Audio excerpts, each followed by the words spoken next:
అన్నమయ్య జిల్లా రాయచోటి నియోజకవర్గ ప్రజలారా మీ అందరికీ పేరు పేరున వందనం తెలియజేస్తా ఉన్నా. నేను మీ బడుగు బలహీన వర్గాల బిడ్డని, ఉభయ తెలుగు రాష్ట్రాల డ్రైవర్ల అధ్యక్షుడిని. నిన్న రాయచోటి నియోజకవర్గంలో చిన్నమండి మండలంలో జరిగినటువంటి ఒక ఘటన. ఆ ఘటన ఏంటిదా అంటే ఎంత శాఖశక్యంగా ఏ విధంగా ఈ వైఎస్ఆర్ కాంగ్రెస్ పార్టీకి సంబంధించినటువంటి ఆ గూండాగిరి, ఈ రౌడీగిరి వాళ్ళ కనుసన్నల్లో పనిచేస్తూ ఉన్న ఒక ఎస్ఐ ఆడిన డ్రామాలు ఎలా ఉన్నాయంటే చూడండి. ఇగోండి, మంత్రి గారు సత్యమణి గారిని ఈ విధంగా న్యూస్లలో సర్క్యులేట్ చేస్తున్నారు. గతంలో మేము ప్రచారంలో ప్రతి ఒక్క ప్రజలతో మమేకమైనటువంటి మంత్రి గారు సత్యమణి గారు చాలా గొప్పగా చూడండి ఒకసారి, చాలా గొప్పగా కూడా ప్రజలతో మమేకమై ప్రజలతో తిరిగినటువంటి మంత్రి గారు సత్యమణి. నిన్న ఏం జరిగిందంటే జిల్లాకు సంబంధించి, అన్నమయ్య జిల్లాకు సంబంధించినటువంటి, మా జిల్లాకు సంబంధించినటువంటి ఎస్పీ డిఎస్పీ గారి క్యాడర్లలో ఉన్నటువంటి వ్యక్తులు మంత్రి గారు ఇక్కడ లేకుండా వైజాగ్ పర్యటనలో ఉండగా, బట్ వీళ్ళు ఏం చేశారంటే గతంలో ఈ వైఎస్ఆర్ కాంగ్రెస్ పార్టీ వాళ్ళు ఎలక్షన్ జరగక ముందు నుంచి జరిగిన తర్వాత కూడా ఎన్నో దాడులకు, కవ్వింపు చర్యలకు పాల్పడుతున్నారు. కానీ నిన్న మంత్రి గారి సత్యమణి గారు, హరితమ్మ గారు ఈ రాష్ట్ర ప్రభుత్వం పైలట్ ప్రాజెక్టుగా తీసుకున్నటువంటి వృద్ధాప్య పింఛన్ని అమలు చేయడం, ఆ అమలు చేసే క్రమంలో ప్రతి ఒక్క అవ్వాతాతలకి ఆ పింఛన్ అందాలి.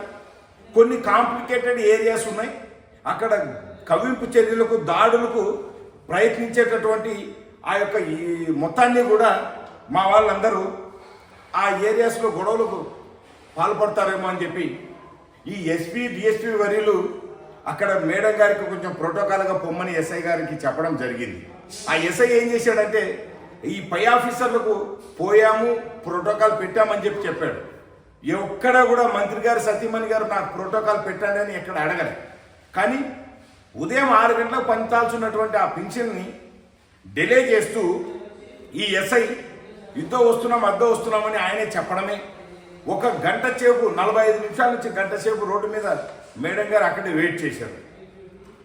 మళ్ళీ ఆమె ఇంకా ఏం అవసరం లేదండి, అంత అవసరమే ఉంటుంది అని చెప్పి ఆమె ముందుకు కలిగే క్రమంలో ఎస్ఐ వచ్చాడు. ఎలా వచ్చాడు ఎస్ఐ? ఒక మంత్రి గారు సత్యమణి కానీ లేకపోతే ఈ ఉన్న మహిళలకు కానీ ఎలా వచ్చాడంటే ఇక చూడండి ఎలా వచ్చాడు ఆయన. నైటీలో బ్యాకెళ్ళు, నైటీలో ఇలా గో, వాడు చూసారో మార్క్ చేశా, గో ఇక్కడ చూడండి ఎలా ఉన్నాడు చూడండి. ఒక్క నిమిషం చూపిస్తున్నాం. అదే సిఐ గారు వాళ్ళ సిఐ గారు డ్రెస్లో వస్తే, యూనిఫామ్ కోడ్లో వస్తే, ఈయన నైటీలో ఒకటి వైట్ టీషర్ట్ షర్ట్ వేసుకుని వచ్చాడు. అంటే ఒక సిఐ గారికి ఉన్నటువంటి విఘ్నత కూడా ఈ ఎస్ఐకి లేదు. అంటే ఇతను ఎక్కడి నుంచి వచ్చాడు తెలుసా మీకు? ఒక రౌడీ గూండాగిరి ముఠా నుంచి వచ్చాడు.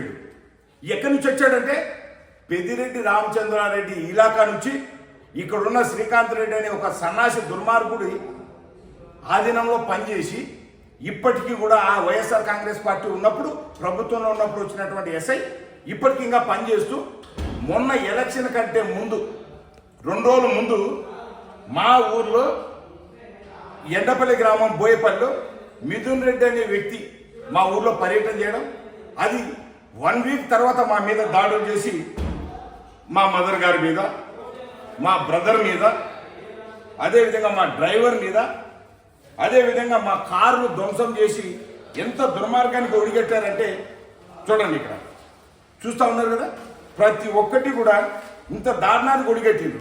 అంటే ఎక్కడ చూసినా ఈ పెద్దిరెడ్డి రామచంద్రారెడ్డి, ఈ మిథున్ రెడ్డి అనే ఈ వైఎస్ఆర్ కాంగ్రెస్ పార్టీకి సంబంధించినటువంటి ఈ లీడర్లు, వీళ్ళ ఇలాకాలో ఆనాడు ట్రాన్స్ఫర్ల మీద వచ్చినటువంటి ఈ ఎస్ఐలే, ఇక్కడ రాయచోట్లో ఉన్న గతంలో మొన్నటి వరకు ఉన్నాడు ఆ సిఐ, వీళ్ళందరూ కూడా కవ్వింపు చర్యలకు పాల్పడుతూ దాడులకు పాల్పడుతున్నారు. కాబట్టి డిఎస్పీ, ఎస్పీ గారు ఇక్కడ చెప్పడం జరిగింది.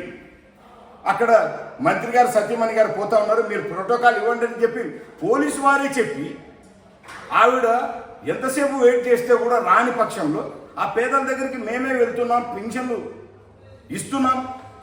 ఇంకా మనం రోడ్డు మీద వెయిట్ చేయడం ఏంటిదని పోయే క్రమంలో వచ్చి మళ్ళీ డ్రెస్ వేసుకొస్తానని చెప్పి మళ్ళీ ఇంకో అరగంట ఆపి, అంటే చిన్న మండ్యంలో కొంతమంది చోటా మోటా లీడర్లు ఉన్నారు. ఈ విశ్లేషణ బిస్కెట్లు ఆశపడి ఈ సన్నాసులు వెంబడి వారు చెప్పిన మాటలు ఈ ఎస్ఐ విని, ఈ పెద్దిరెడ్డి రామచంద్రారెడ్డి చెప్పినటువంటి మాటలు ఈ ఎస్ఐ విని, నిన్న మంత్రి గారి సతీమణి గారు ఆమెను అవహేళన చేస్తూ ఆమెను ఎంతో ఇబ్బందికరంగా ఇది గురి చేసి ఎలాంటి డ్రెస్సులు వచ్చాడు, ఎలాంటి డ్రెస్సులు వచ్చాడా, నైటీలల్లా మఫ్టీ, ఇది మన నార్మల్ డ్రెస్ వేసుకుని చూడండి, మఫ్టీ నైటీ డ్రెస్ వేసుకుని వచ్చి మళ్ళీ నేను యూనిఫామ్లో వస్తానని చెప్పి తర్వాత వచ్చినప్పుడు మంత్రి గారి సత్యమని అప్పుడు మాట్లాడారు. ఏమయ్యా ఇది మీకు వైఎస్ఆర్ కాంగ్రెస్ పార్టీ వాళ్ళు జీతం ఇస్తా ఉన్నారా, ఆ లీడర్లు ఏమైనా జీతం ఇస్తా ఉన్నారా, లేకపోతే ప్రజలు జీతం ఇస్తా ఉన్నారా? మీరు సర్వీస్ చేయాల్సిన ప్రజల కోసం కదా. మరి ఇంత అవ్వాతాతలు రోడ్డు మీద నిలబడ్డారు, వారికి పింఛను సకాలంలో అందాలని చెప్పి మేము ఈ పైలట్ ప్రాజెక్టుగా రాష్ట్ర ముఖ్యమంత్రి పైలట్ ప్రాజెక్టుగా తీసుకున్నారు, దీన్ని అందించాలని మేము ఉంటే గంటల కొద్దీ మమ్మల్ని రోడ్డు మీద నిలబెడతావరా అని చెప్పి ఆవిడ అనడం, ఆ వీడియోని వీళ్ళు ఏదో పెద్ద కొంపలు అంటుకుపోయినట్టుగా ఏదో మాట్లాడుతూ ఆ విధంగా వైరల్ చేస్తా ఉన్నారు. మరి మా మీద దాడులు చేసినప్పుడు ఏ ఒక్క సన్నాసి కొడుకు రాలే. ఈ మిథున్ రెడ్డి గారు అనేటోడు సన్నాసి కొడుకు మా ఊరికి వచ్చిన 1 వీక్లోనే మా కుటుంబం మీద దాడి జరిగింది. ఒక్కొక్కరు కోమాలో ఉన్నారు. మరి ఈ రౌడీ గూండాగిరి ఈ సన్నాసి కొడుకులు చేసినటువంటి అంగళ్ళ సభ కానీ తర్వాత ఎక్కడ చూసినా చూడండి ఏ విధంగా దాడులు చేశారు, ఏ విధంగా అంటే ఇలాంటి కవ్వింపు చర్యలకు అన్నిటికీ వీళ్ళు పాల్పడుతుంటే వీళ్ళు ఏది పడితే అది క్రియేట్ చేసి నాటకాలు ఆడుతున్నారు.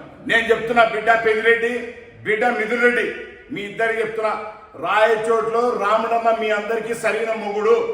ఈ రాయలసీమ 4 జిల్లాల్లో మీకు సరైన మొగుడిని మా ముఖ్యమంత్రి నారా చంద్రబాబు నాయుడు గారు దించుండ్రు. బిడ్డ మీకు ఇదే చెప్తున్నా, మీ ఆస్తులు అమ్ముకున్నా కూడా మీరు చేసినటువంటి దుర్మార్గ దోపిడీ చేష్టలు మాసిపో, మీరు ఎక్కడికి పోయినా వదిలే ప్రసక్తి లేదు. ఒక్కొక్కరిని గుడ్డలు ఊడదీసి కుక్కల వ్యాన్లో కొట్టుకుంటూ తీసుకుపోయి జైల్లో వేసే వరకు మా ప్రజలందరం కూడా ఎదురు చూస్తా ఉన్నాం. రాయలసీమ 4 జిల్లాల ప్రజలు కూడా కన్ను మీద రెప్ప కూడా వేయకుండా ఎదురు చూస్తున్నాం. ఖబర్దార్ బిడ్డ, మా రాంప్రసాద్ రెడ్డి గారి కుటుంబ జోలికి వచ్చి ఏదైనా మీరేదైనా తప్పుదోవలో పట్టించాలని చూస్తే ఖబర్దార్ బిడ్డ వదిలే ప్రసక్తి లేదని హెచ్చరిస్తూ ఈ రాష్ట్ర ప్రభుత్వాన్ని కోరుతా ఉన్నాం. అయ్యా, గతంలో ఎంతో ఇబ్బంది పెట్టి ఎంతో ఇది చేసిన వీళ్ళని ఈ యొక్క పెద్దిరెడ్డి కుటుంబం మీద తక్షణం ఈ యొక్క చేసిన దుర్మార్గాల మీద తక్షణం వెలికి తీయాలి. వీళ్ళు దుర్మార్గ దోపిడీలు వెలికి తీయాలి. వీళ్ళు చేసిన దోపిడీ చేస్తారు, వీళ్ళ కింద పనిచేసి ఇలాంటి సన్నాసి ఎస్ఐలు ఎంతెంతమంది ఉన్నారు, తక్షణం ఎస్ఐలు సీఐలు ఎవడున్నా వాళ్ళని సస్పెండ్ చేసి వాళ్ళని ట్రాన్స్ఫర్ చేసి పంపించాలి. ఎందుకంటే ప్రజల సంక్షేమార్థం పనిచేసేటటువంటి ప్రభుత్వం, బడుగు బలహీన వర్గాల కోసం నిలబడినటువంటి ప్రభుత్వం అది చంద్రబాబు నాయుడు గారి ప్రభుత్వమే. కాబట్టి మేము అనుకున్నట్టుగా మా ప్రజలకు సేవ చేసేటటువంటి ఆఫీసర్లను తెచ్చుకోవాలని చెప్పి కూడా తీసుకోవాలని కూడా తెలియజేస్తూ మా ప్రభుత్వాన్ని విన్నవిస్తూ సెలవు తీసుకుంటా ఉన్నాను. జై తెలుగుదేశం, జై బాబు గారు.